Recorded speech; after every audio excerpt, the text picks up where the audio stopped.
మితిగా ప్రేమించిన మా ప్రేమ తండ్రి, పరిశుద్ధమైన రమేష్ పాదాలు వేయాలి అన్నారు ఏసయ్యా. తండ్రి భద్రపరచుకోవా నీ సన్నిధిలో ప్రవేశించిందని స్తోత్రమయ్యా. అయ్యా బలపడి సిద్ధపడి ప్రజలకు సహాయం చేయండి. ప్రతి బిడ్డని శాసించండి, ప్రతి సంతలు ఏడించండి. దాన్ని ఊరు తిరిగి తండ్రి సేవ చేసి తల్లి పరిచర్య చేస్తూ గొప్పగా ఆశీర్వదించబడతాం. తల్లి రాబోయేండి ఇక్కడ రాకపోకలు తోడుగా ఉండండి ప్రభావ.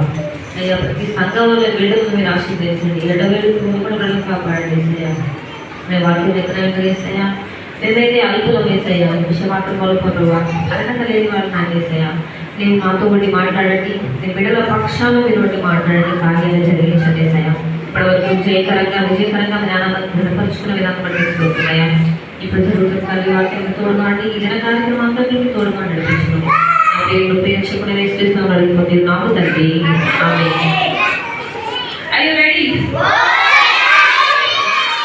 చిన్నపిల్లలు ప్రార్థన చేస్తే దేవుడికి చాలా ఇష్టమంట.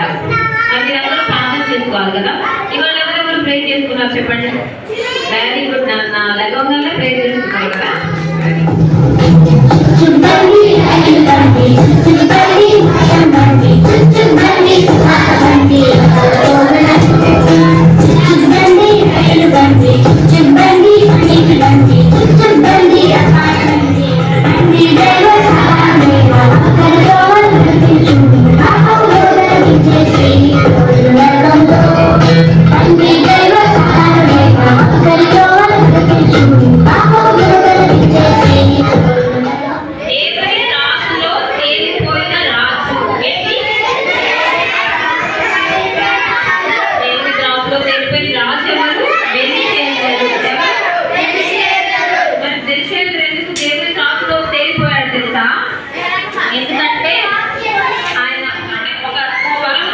ఒక స్వరం మాట్లాడుతుంట, వెంచేతరు నా మాట విను అని ఒక స్వరం మాట్లాడుతుంట.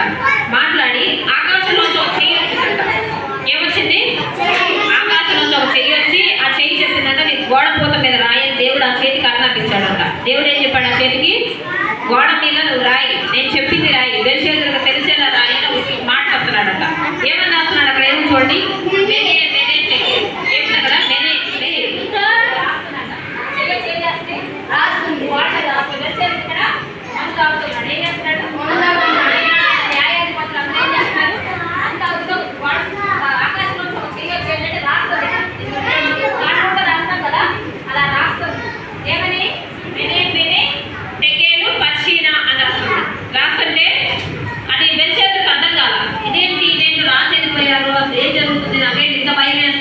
భయపడుతున్నాను, నా ముఖం ఎందుకు తెల్లగా అయిపోయింది, నాకు ఎందుకు మరికొంత ప్రాణం చేస్తున్నాను.